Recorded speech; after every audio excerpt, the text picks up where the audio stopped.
We've all seen the video. Engines throttling up, 3 engines now at 104%. Challenger, go with throttle up. Challenger, go with throttle up. The conventional explanation is that if you take a space shuttle, add in some very cold weather in Florida, and add in a flawed NASA decision-making process, you end up with an explosion that kills an entire crew and destroys a multi-billion-dollar vehicle. I think that's a pretty good explanation, and the details around how NASA decided to launch are interesting to people who study organizations, and that is one of my hobbies. But there have been hundreds of papers written on what went wrong inside NASA that led them to launch that day, and quite a few books as well, and I therefore didn't think there was much that I could add. But there is an interesting related question.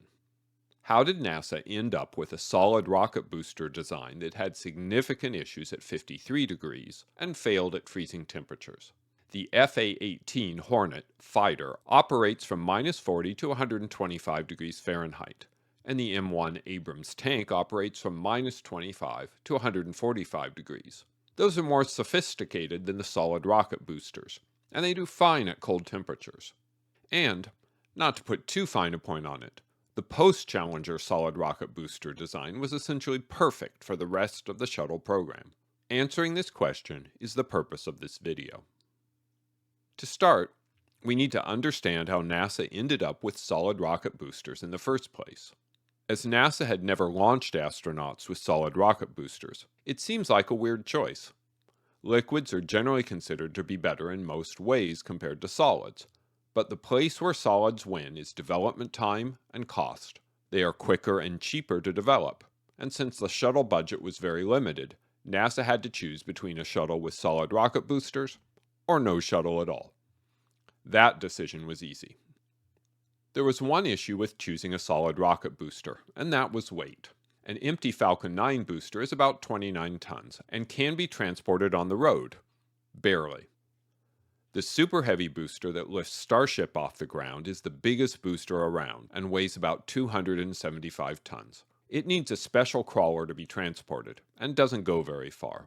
A shuttle solid rocket booster that is a few meters shorter than a Falcon 9 booster weighs 590 tons.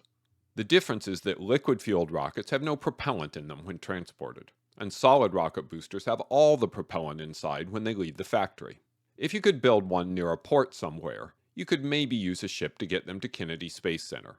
The large Saturn V first stage booster was transported that way, but the shuttle was going to launch from Vandenberg Air Force Base, which has no easy port access. What you need is a solid rocket booster that can be transported by rail in sections and then assembled at the launch site. The solution for this had already been developed. The Air Force's Titan III used two large solid rocket boosters that are made in pieces, known as segments. The segments are shipped from the factory and assembled, or stacked, to make the final booster. The joints between the segments are called field joints, because the segments are joined in the field, not the factory. It is one of those field joints that failed during the flight of Challenger. One of the finalists for the shuttle solid rocket booster contract was Lockheed. Lockheed based their design on the Titan III booster, but wanted to do a better design for shuttle. Lockheed nicely included this great engineering drawing in their proposal, and that makes it very easy to understand their joint design. If you are fluent at reading engineering drawings. Since some of you likely aren't, I drew up the design in CAD and created a little animation that describes what the joint looks like and how it is assembled. The whole point of the joint design is to keep the flamey stuff from leaking out of the booster. The joint has two parts. A clevis is machined into one end of the segment, and a matching tang machined into the other end of the segment that it will connect to. The clevis has a flat section known as the sealing surface. The tang has a matching sealing surface. The clevis is inserted into the tang, but notice that there is still space between the two sealing surfaces, which is bad. To get that fit as tight as possible, the design uses a tapered pin that is inserted from the outside. As the tapered pin is pressed into the joint, it pulls the tang into the clevis and jams the two mating surfaces tightly together, giving a good seal. If there's any combustion gas that sneaks by the sealing surfaces, there's an O-ring that prevents the gas from escaping the joint. The clevis and tang design is machined all the way around the segment, and there are 200 tapered pins that hold the two segments together. The tapered pins exert a lot of pressure, and I call this as close as possible to a single chunk of steel design. It's honestly a great design. NASA, however, did not choose the Lockheed design. They chose a competing design from Thiokol Chemical Company, and NASA Administrator James C. Fletcher assured everyone that the decision to choose Thiokol had nothing to do with the fact that Thiokol was located in his home state of Utah, or that two of the engineers on the evaluation board had previously worked at Thiokol. The Thiokol design looks very similar to the Lockheed design. The first thing you probably notice is that there is an extra O-ring in the design. In addition to the bore seal O-ring used in the Lockheed design, there is a face seal O-ring. If we look a little closer, we can see why. This design uses straight pins rather than tapered ones, and that means that the two faces will not be tightly held together, so the idea of the face seal O-ring is to seal the faces together. Some of you may have noticed that this is not the joint design that flew on Challenger, and that's because NASA's Marshall Space Flight Center in Alabama, the NASA center that was responsible for the solid rocket boosters on Shuttle, did not like the design. They argued that tapered pins were required to keep the face sealed tight, as the Lockheed design used. Thiokol was also worried about assembling the solid rocket boosters horizontally for the test firings they would do. Gravity will distort the segments slightly when they are horizontal, and the clevis end has more steel, so it distorts less. That means the segments don't fit together very well. Thiokol went back to the drawing board and came up with a new design closer to the Titan III. The Titan III had a lot of flight heritage and a great reliability record, and they therefore duplicated the Titan III design with an additional O-ring. In a face seal design with tapered pins, the two faces are about a ½ inch wide and are strongly clamped together by the pins. Combustion gas can only get into the joint by leaking between those very tight surfaces, and that limits the flow and therefore the amount of heat that can get into the joint to attack the O-ring. The new design depends on the end of the clevis staying close enough to the tang to keep the O-ring sealed, but there's no clamping pressure to keep those 2 points in contact. It depends purely on the strength of the tang and the joint not moving. Worse, in a move to make horizontal assembly easier, Thiokol increased the tolerances. They added space between the clevis and tang. Basing a new design on a proven design is generally a good thing, but objectively this is a terrible design. And now is a good time to talk about O-rings. O-rings are used to seal two surfaces. In this cross-section view, the bottom surface has a square groove milled into it, and an O-ring put into that groove. It's made of an elastomeric material, which is a fancy way of saying that it can compress and deform and return to its original shape. As a generic term, rubber is pretty close. The second surface is then put on top of the first surface.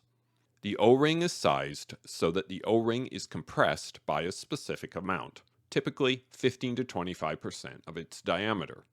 When we apply pressure from one side of the O-ring, the pressure of the O-ring on the two surfaces keeps the fluid from leaking to the other side, and it pushes the O-ring to the other side of the groove. The pressure of the fluid changes the shape from a compressed circle to more of a D shape, and the pressure of the fluid is converted to pressure of the O-ring on the surface, effectively blocking the fluid.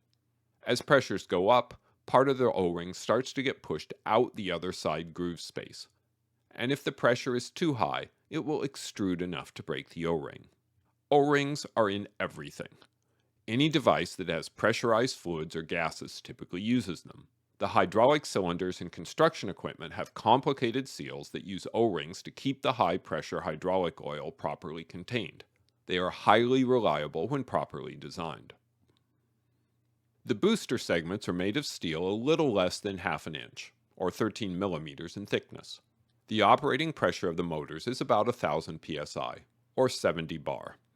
The joints have more steel than the middle of the segments, and when pressure is applied, that causes the segments to bow out between the joints, as shown in this highly exaggerated drawing.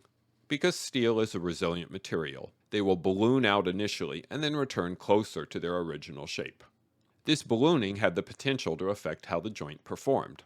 Thiokol did an analysis that showed that the operating pressure would cause the O-ring area of the joint to be pressed tightly together, so there was no issue. One of the requirements for booster acceptance is a hydrostatic burst test. The nozzle end of the rocket is sealed up tightly, and the booster is filled with water and pressurized to 150% of the operating pressure to verify that it is strong enough. For that test, Thiokol engineers placed instruments inside the field joints to track what happened during the test. The test itself was successful, but when they analyzed the data from the field joints, they made a disconcerting discovery. The static joint is fine with everything straight and the O-rings in proper contact with both the clevis and the tang. When the joint was under pressure, the walls of both segments bent outwards, as shown in this exaggerated drawing. The tang would bend up and open the gap where the O-rings were located, and the end of the tang would flex the clevis out, also opening the gap where the O-rings were located. The resulting gap was estimated to be 15 to 20% of the diameter of the O-rings. They called the phenomena joint rotation, and it's most pronounced during motor startup when the segment walls balloon the most.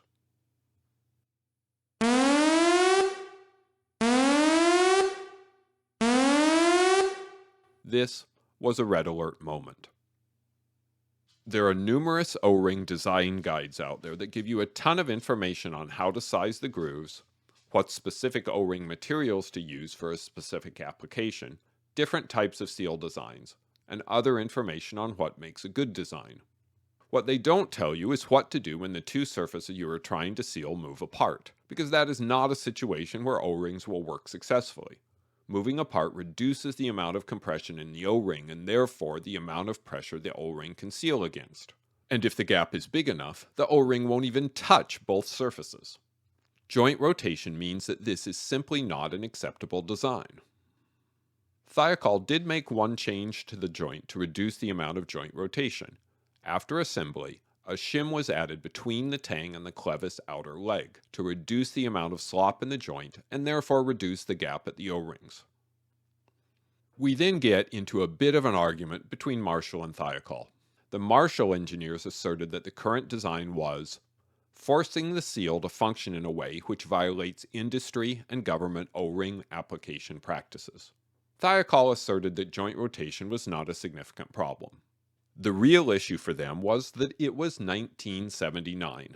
They had already tested 3 motors with acceptable results, and they were deep in the manufacture of flight hardware.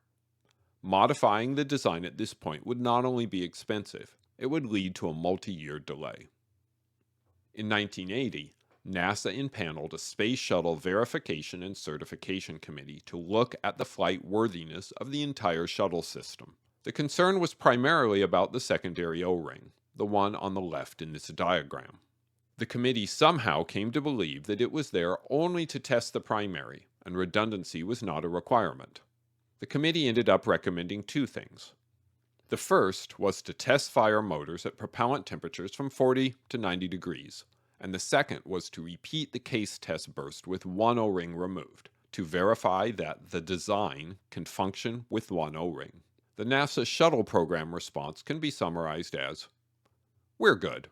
No tests were performed, and no changes were made. Part of the issue may have been poor communication, but a major part was that Marshall Space Flight Center was responsible for the shuttle engines, solid rocket boosters, and external tank. And the Johnson Space Center in Houston, Texas was responsible for the orbiter and the overall program. It's sometimes better to think of NASA as a loose association of various centers rather than a conventional organization led by NASA HQ, and that means that the individual centers have their own concerns. Shuttle delays would impact how Johnson was perceived, and they wanted to keep things moving. And that would be true even if the management of the 2 centers liked each other. And that's why the flawed design got certified for flight. The first shuttle flight was on April 12, 1981. And there were no anomalies with the solid rocket boosters. On STS-2, erosion of the primary O-ring was found on 1 joint. At this point, we need to talk about the 2 kinds of O-ring damage that showed up in the field joints. The first is erosion. In that case, hot gas comes into the joint and eats away at the O-ring. In the STS-2 case, it ate away 20% of the diameter. That's not enough to cause a failure of the seal, but it's something that isn't supposed to happen. It was worse than any erosion that had been seen in any solid rocket motors with field joints. The second damage is blow-by, and it occurs when hot gas gets past an O-ring. The sign of blow-by is soot deposited in the joint after the O-ring. Blow-by can happen for multiple reasons. It could be that the erosion is bad enough that the gas can get by. It could be that the O-ring is too inflexible to deform over to the side, or it could be that the joint opens up and the gap is big enough that the O-ring cannot fill it. Blow-by is very bad. It means your seal on that O-ring has failed, and if you get blow-by on both O-rings, you could end up with an open joint and constant combustion gas leakage. Though the STS erosion was unexpected, it was not reported to Marshall as a flight anomaly. There is a widespread belief that NASA's big failure was ignoring a stream of O-ring failures, and it's useful to look at the information over time. If we look at the O-ring issues on the early flights, we find something really weird. STS-2 was the only instance of erosion in the first 9 flights, which means the expected number of issues was 0.11 per flight. It wasn't that NASA had a major string of failures they were ignoring. The reality was that the joints appeared to be working well, with only one issue. During this time period, there were a number of different issues that Shuttle was encountering, including cracks in the main engine turbopump blades, issues that appeared to be higher priority. Then all hell broke loose. After STS-9, in rapid succession, STS-41B, 41C, and 41D flew, and they all showed erosion in one of their field joints. The following 2 flights were clean. There were 0.6 expected issues per flight during this period of 5 flights, or 5 times the number of issues in the previous 9 flights. That woke everybody up. NASA started tracking the issue, and Thiokol spun up a team to figure out what was going on. And to finish the chart, the next 9 flights would only have 3 flights with anomalies, but they were alarming. STS-51C, the coldest launch so far of the program at 53 degrees, had 3 field joint issues. One of the joints on both boosters showed both erosion and blow-by on the primary O-ring, and one of those joints showed heat damage on the secondary O-ring. This is the flight that made Thiokol very leery of launching below 53 degrees. After 6 flights without any field joint issues, STS-61A showed blow-by on 2 O-rings in one booster at a launch temperature of 75 degrees. And then finally, STS-61C, the last flight before Challenger on 51L, showed erosion on one field joint at 58 degrees. The expected number of issues per flight was 0.66 during this period. This was really perplexing. Bad things are going on all over the place. We can plot the flights by temperature and number of issues, and this is just frankly confusing. STS-51C seems to be a real wake-up call that flying in temperatures below 53 degrees is probably a really bad idea, and every flight colder than 65 degrees had an issue. Temperature matters, and it's well known that O-rings get considerably less flexible as the temperature goes down, so there's a good explanation for why low temperatures might be problematic. But these others indicate that flying in these regions isn't a good idea either. It would be nice if we had some other data on O-ring erosion and booster temperature. Thiokol did a number of static tests on the solid rocket motors, 7 of them before the first shuttle flight, and 4 additional tests in the years before Challenger. Utah is generally colder than Florida, so they got a nice spread of data at different temperatures. And what did they find? There were 0 field joint issues on any of their tests, including 4 tests below the 53-degree temperature that had caused so much trouble with STS-51C. This was perplexing.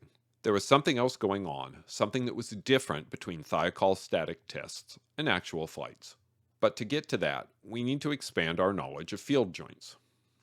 First, we need to look at the Titan III field joint and compare it to the shuttle field joint. They're similar in concept, with the big difference being 1 O-ring in the Titan design and 2 O-rings in the shuttle design. But how could more O-rings be a problem? We need more information about the rest of the joint. The internal structure of the booster inside the joint is all aimed at protecting the joint. There's an internal coating of insulation, typically made out of rubber with a reinforcement of chopped Kevlar or carbon fiber, along with a flame retardant. On the inside of that is, of course, the propellant. At the bottom and top of the segments next to the propellant are what are known as inhibitors, which are propellant-like materials that do not burn quickly. That is to keep the propellant burning from the center out, rather than burning in the section between the two segments. Filling the serpentine channel from the space between the inhibitors and the part of the field joint with the O-ring is a flame-resistant zinc chromate putty containing asbestos. You've probably guessed that the job of the putty is to keep the combustion gas from getting to the O-ring.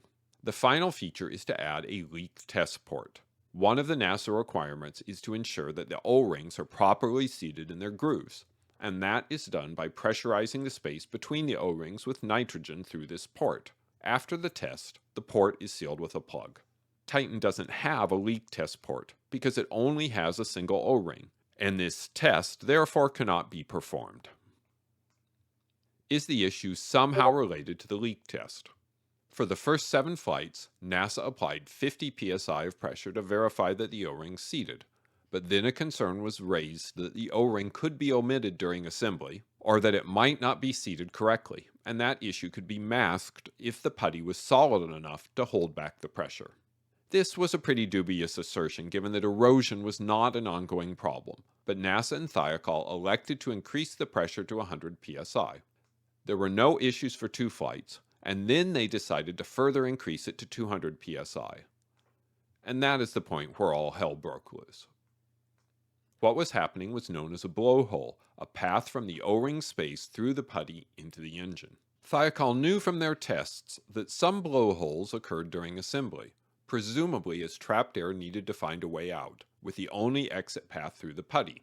When the joint was pressurized for the leak test, it pushed the 2 O-rings apart, but before the primary O-ring seated against the right side of the groove, some nitrogen leaked past the primary O-ring into the putty, and that pressure needed to go someplace.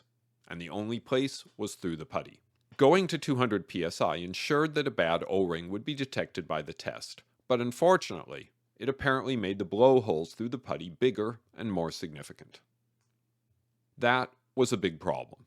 When solid rocket boosters are ignited, they start burning in the open core of the propellant, and that causes a large pressure spike inside the center of the motor. Between segments, there's a tiny gap between the propellant grains, a gap between the 2 inhibitors. Before the motor starts, there's no pressure in that gap, but as the motor starts, the high pressure in the core pushes into that gap and slams into the joint at the outside of the segment. If that pressure wave hits a solid section of putty, it compresses it a bit, and maybe the putty gets a little hot, but there is no path for the gas to get to the O-ring. The O-ring is happy. If there is a small blowhole path through the putty, some of the pressure wave makes it through, and it heats up the O-ring. If it was just a little pressure against the O-ring, that wouldn't be a problem, even if there was some joint rotation that moves the O-ring out of position. The O-ring might be a little distressed, but the joint is functional. If there's a large blowhole in the putty, we get a lot of gas against the O-rings. And if joint rotation and cold temperatures prevent the O-ring from sealing, the high pressure in the motor has access to the low pressure past the O-rings, and we will get flow through the joint. That flow means hot gases increasing the size of the blowhole and eroding the O-rings so that it may not be able to seal when the joint closes after the motor is running. The O-ring is very, very sad. Unfortunately, the change from 50 psi to 200 psi that was intended to improve the integrity of the joint led to blowholes that could channel hot combustion gas directly to the O-ring, and the random occurrence of issues was due to the blowholes being different every time the leak test was done. There's still a puzzle. If blowholes were problematic and cold weather was problematic, why didn't any issues show up in the static tests? The short answer is that there were no blowholes in the first 10 static test motors. The manager who was in charge of the program at the time decided that the blowholes were flaws and walked inside the motor, inspected all the joints, and repaired any blowholes from the assembly and testing process with new putty and tape. And he didn't tell anybody about it. That repair process was not done with the vertically assembled motors in Florida, and that meant that there were no static tests with blowholes before shuttle started flying. That changed with the DM-7 motor, which was the only flight condition motor static tested before Challenger flew. It was tested at 61 degrees and the blowholes were apparently not bad enough to cause issues. I should also probably note that the leak test pressures were not recorded for static test motors, so it's not clear if they followed the progression from 50 psi to 200 psi. We now have 3 probable causes for the failure of the joint during the flight of Challenger. A joint design that is prone to joint rotation and therefore does not provide a proper environment for O-rings to function. An O-ring testing process that created significant blowholes in the zinc chromate putty, thereby creating the exact condition that the putty was intended to prevent. Freezing temperatures that chilled the O-rings and made them inelastic. This picture is of the launch pad structure in the morning before the launch. We now know enough to discuss the flight. At SRB startup, the whole shuttle stack vibrates, and that causes sideways stress on the boosters and their joints.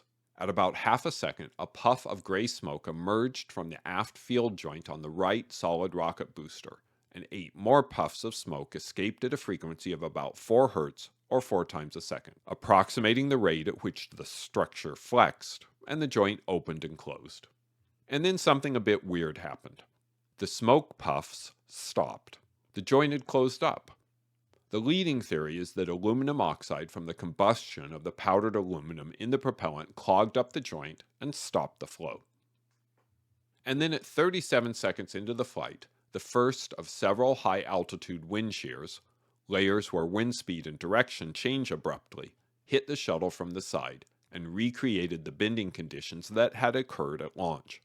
The weakened joint failed, and soon there was a bright exhaust plume that would ultimately impinge on the external tank and strut that connected the solid rocket booster to the tank, and that resulted in the explosion. An image captured by CNN shows the signature of the wind shear, the crooked exhaust path. I'm not going to go into the decision-making process that led to the decision to launch, as it has been talked about endlessly. But I do think it's interesting to consider a few hypotheticals. First, what if the boosters used either the Lockheed design or the original Thiokol design with the addition of tapered pins? Would Challenger have survived? I think the Lockheed design was almost immune to joint rotation, and the face seal made it very hard to get combustion gas to the O-rings, no matter how cold they might be. I do not think that joint would have failed. Second, what if the blowholes were either minimized by keeping the 50 psi test procedure, or by sending somebody inside the SRBs to repair them after it had been stacked and tested? The 50 psi test procedure likely would have helped, but there was sometimes erosion at that pressure. STS-2 was the example, so I think it was maybe okay, but that joint was very, very cold. Repaired blowholes was a better bet. Retired Colonel Chuck Yeager commented during the investigation that if they patched the blowholes, he would fly on the shuttle tomorrow. Third, what if they waited for higher temperatures to launch? That's a harder one to predict because we don't know how bad the blowholes were. Thiokol said they were okay with launching at 53 degrees because they had the data from 51C, and, while there was erosion on both primary and secondary O-rings, they did work. The failed joint would have been a lot warmer if it was 53 degrees outside, and that probably would have been enough. There are 2 issues that I want to discuss. The overnight low temperature was 18 degrees, but the solid rocket segments are massive beasts that weigh well over 100 tons, so they don't change temperature very quickly. Thiokol had a model that predicted the joint temperature would be around 27 degrees at launch.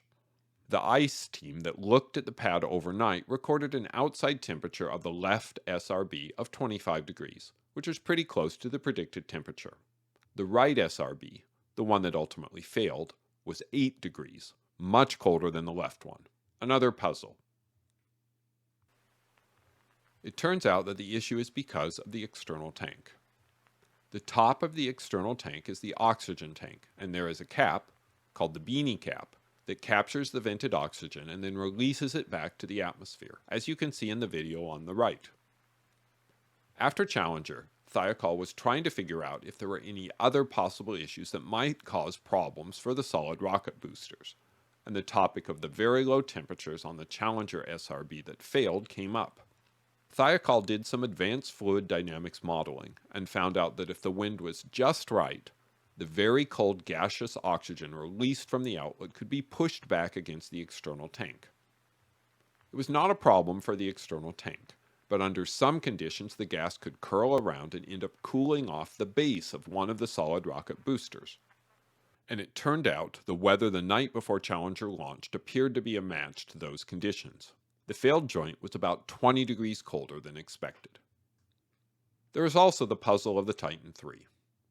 It didn't have a leak test because it only had one O-ring, and that likely limited any blowholes, but it would still be expected that joint rotation would turn out to be an issue. NASA and Thiokol had met with the Titan III folks, and they flatly stated that they had never witnessed any erosion of O-rings, and did not share any test or flight data with NASA. During the Challenger investigation, a general on the investigation committee obtained data on a planned redesign of the Titan field joint to add a second O-ring to the design to deal with seal erosion. It turned out that the frequency of O-ring erosion and charring was 3 times worse on the Titan III SRBs than on shuttle, far different than what the Titan III folks had shared. It's likely because of the difference in philosophies between the two worlds. In the missile world, designers are looking for every advantage. They need high performance, and they need to keep mass low to get that performance. They are therefore willing to accept a solution that is reliable enough to get that performance. There are no published reliability rates on missiles, but 90% is probably pretty close. And it's not a problem as multiple missiles are allocated to a single target. NASA needs launchers that are reliable enough for humans, which means a lot more reliable than 90%. Titan III was seeing significant erosion issues, but it wasn't causing launch failures, and therefore the design was good enough for them, at least for the Titan III. An upgraded version, the Titan 34D, used an extended solid rocket booster with an additional segment, and the additional pressure combined with poor work on the insulation of the motor led to the rupture of the steel casing. Post-Challenger, the field joint was redesigned with a bunch of enhancements. The first was to redesign the tang end of the joint so that it would hook around the inside end of the clevis, preventing the joint rotation that was present in the original design. In addition, a third O-ring was added out on that hook. This was actually not a new design. The plan to launch the shuttle from Vandenberg Air Force Base in California to polar orbits required a shuttle with spicier performance, and one way to get that was with a solid rocket booster with a lighter case. The FWC, or filament wound case, version of the shuttle SRB was already in early manufacturing in the summer of 1985, and since Thiokol's models predicted the joint rotation would be worse with the more flexible cases, they came up with this design. They also tried to get NASA to switch over to this design for the normal shuttle SRBs, but NASA was not interested. That change covers the joint rotation problem. To deal with the blowholes, they changed the design so that the insulation in the two segments was bonded together, and they added this cute little J-shaped relief flap, so that if the joint flexed, the relief flap would flex rather than opening up the bonded insulation seal. That's clearly a better design for the inside of the joint, but it increases the problem of testing the O-ring, as there is really no place for pressurization test gas to go if it gets by the upper O-ring. The design therefore adds a second leak check port in front of the primary ring. You can pressurize the primary O-ring to your heart's content, and any gas that gets by the O-ring will merely come out the new leak check port. This is a small change that probably should have been part of the original design. The third issue was cold O-rings, and the new design added redundant joint heaters, which could keep the O-rings nice and warm, or at least quite a bit warmer. Joint heaters would also have been a good addition to the original design. That covers all 3 of the main issues. In addition, they made the pins longer, added a band around the booster to hold the pins in, added a weather seal to keep water out of the joint. Frozen water in the joint might have been contributory in Challenger, and finally, covered the whole thing in a fairing. This design was tested extensively with introduced flaws in different areas, and it performed very well, and it flew for the rest of the shuttle program without issue, and is still used in the SLS solid rocket boosters. And that's the story of the field joint. I hope you enjoyed this edition of way more about the Space Shuttle solid rocket booster field joints than I ever wanted to know. I used 2 great resources in developing the video. The first is the report by the commission that investigated the Challenger accident. This is known as the Rogers Commission, after the chair of the commission, William Rogers, and the report is known as the Rogers Report. The second is the wonderful book, Truth, Lies, and O-Rings, by Alan MacDonald, the head of solid rocket boosters at Thiokol Corporation. The book covers his time before Challenger, the time around Challenger, and his role in the investigation and the booster redesign after Challenger. And no, he was not the manager fixing the blowholes inside the booster. He was the one who stopped that practice. It's a great book, but I'll warn you that you will be really pissed off multiple times when you read it. If you like this video, maybe you would like to visit an old friend. Atlantis is on display at Kennedy Space Center in Florida, and Discovery is on display at the Udvar-Hazy wing of the Air and Space Museum at Dulles Airport in Washington, D.C. But by far the most impressive display will be the Endeavour display currently being constructed at the California Science Center in Los Angeles. It will feature Endeavour in flight configuration with the last flight qualified external tank and mated to real solid rocket boosters. The exhibit is currently scheduled to open in the summer of 2025, and I expect it to be glorious. Eager